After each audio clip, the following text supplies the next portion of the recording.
Okay, so today we're going to look at a couple USGS topographic maps, and one of the nice things about the USGS is that you can purchase printed maps at stores around the nation or have them mailed to you, or to make things simpler, you can just look at them in PDF form.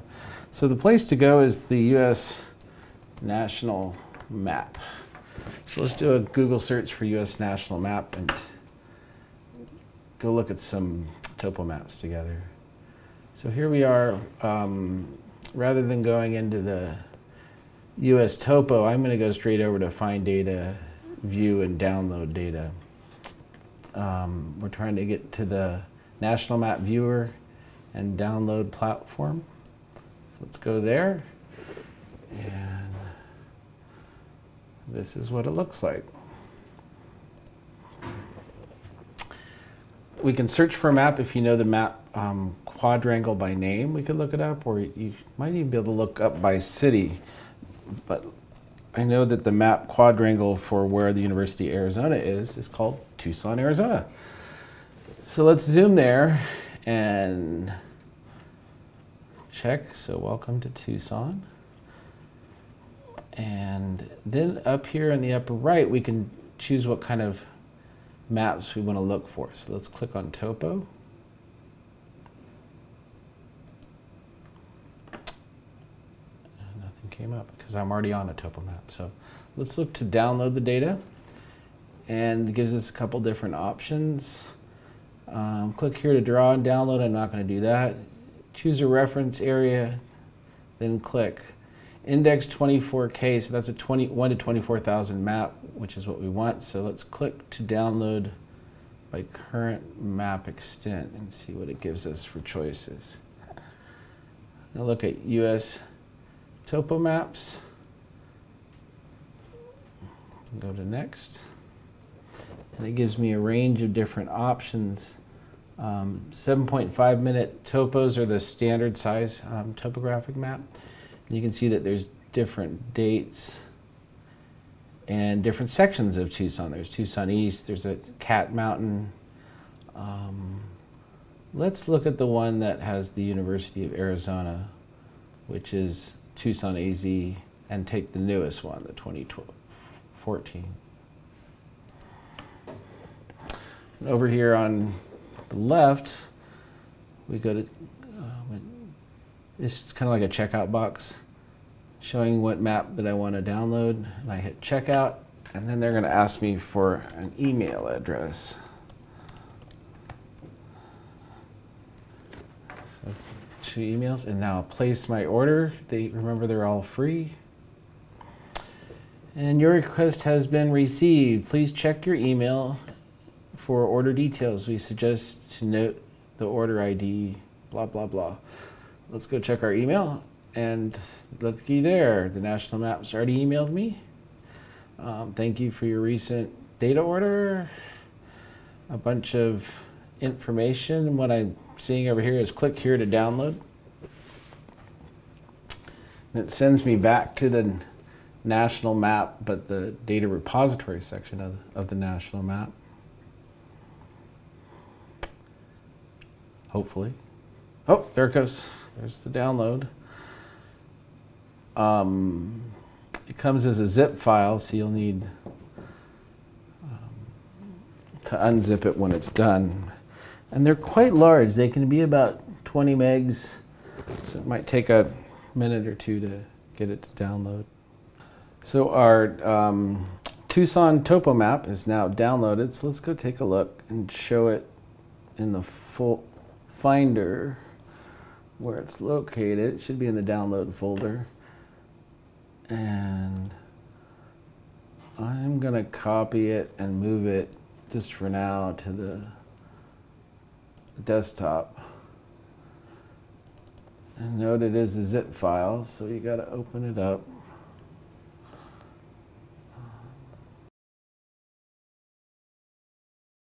Open it up in Adobe Reader, which is a free software you can download if you don't have it. And the nice thing with the USGS Topo Maps is that it comes with all the layering information, so we can literally see all the different structures or components of the map. And what I wanted to do just really briefly with you is to let's take a look and see what constitutes a map. So let's turn off everything that's a sub-menu, the ones that are underneath the larger, or underneath the folder signs. You got to expand the folders first, and then turn off the eyeballs. It means that you can't see them. You can see how we're removing all of our different elements to the point we have absolutely nothing left on the map. So let's see what makes up a USGS topo map, and we can just kind of work our way down from the top. So the very top, the map elements are the things that tell you what the map is about. So authorship, you can see at the top, the middle where we've downloaded it, the name of the map itself in the upper right. And down at the bottom, there's a series of informational items. Let's get it larger so we can see it.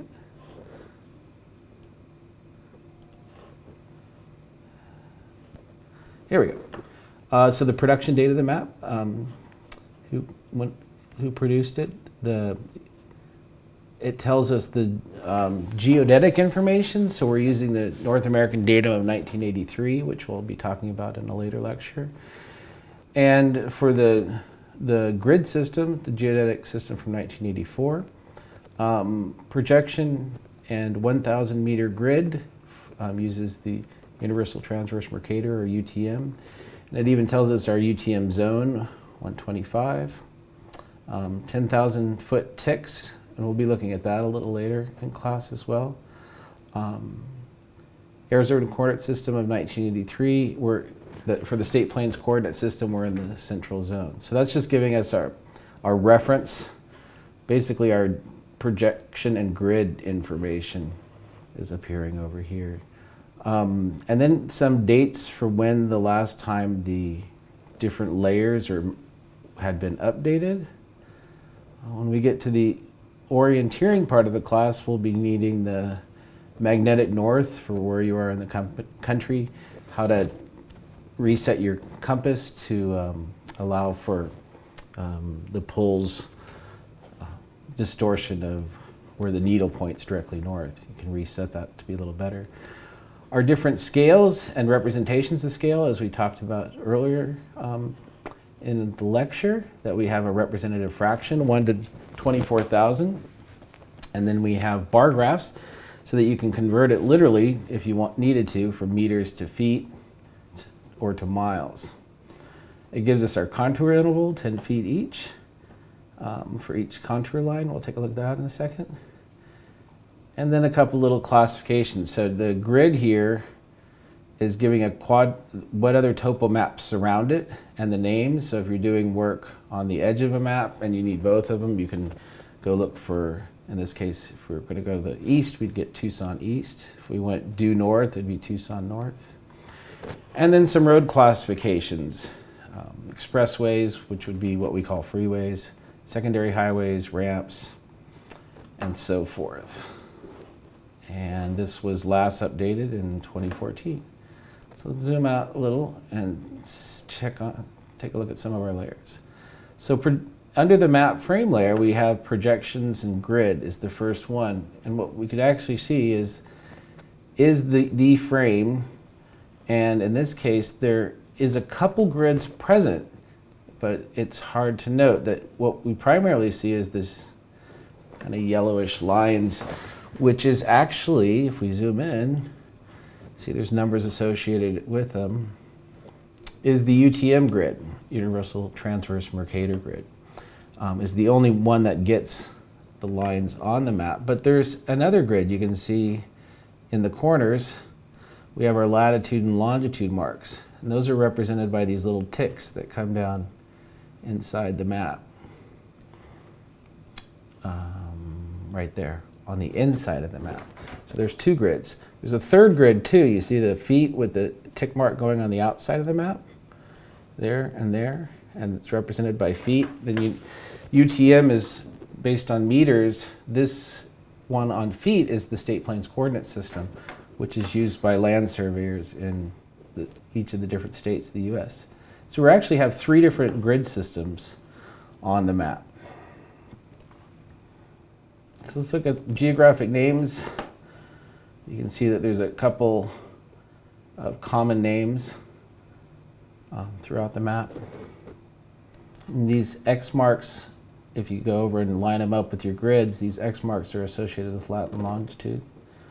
Structures, actually you can see all the tiny little unique type building structures: police, hospital, fire, schools, common symbols for different types of structures we see in urban and rural areas. Road names comes in as a separate layer. Under transportation, road features, you can see our different types of roads are freeways in the darker green, and secondary expressways. I don't know if we'll see any trails, and we're basically in downtown Tucson, but if there was a major trailhead or major trails, I don't see any trails right offhand. We should find some railroads because this is the Southern Pacific connecting the East Coast all the way to Los Angeles. Actually, Tucson was a train town to begin with, and you can see the railroads in there and how some of the freeways, and if you look, if we can get there, if we're up in here, this is the downtown core of Tucson, and some of the street grids and industry actually follow the railroad instead of the township and range grid, which is more the north-south. We have, zoom out a little, we got 2 airports in Tucson, the Tucson International Airport, which is probably way down here in the corner, and Moffett Field, which is the Air Force Base. So you can see those popping up. The PLSS is the Public Land Survey System, which is what I was just referring to as township and range. So we're actually getting a 4th grid system on the map, and that's used to identify land ownership. So let's just leave one of those off. Hydrography is what it says. It's the little rivers. You can see some of the basins. In Tucson, only active very rarely during the monsoon season. Let's turn off some of this stuff and get rid of it. You can see the contours or the elevation change. We're pretty much flat in the valley, but you can see Sentinel Peak, which is a mountain, and the density of contours at 10 feet. So we're not talking great elevations. If we went to North Tucson, we'd see a lot more. But you can notice the peaks. And you can even see the riverbed, the river channel here. It's right here. We can do shaded relief. See, if I turn off the contours, you can see that it's trying to approximate what it feels like on the map surface. Woody areas, which in Tucson would be saguaro cactuses and some urban, but you're not going to see a lot there. And then some different types of district boundaries, judicial and federal administration. The final thing, which is kind of cool, is you can actually turn on the ortho imagery and see the air photo underneath the map, or turn everything else off and just look at the air photo. A lot of current USGS topo maps, if you buy them in paper form, come with the air photo imagery. That's your tour of the Tucson topo map.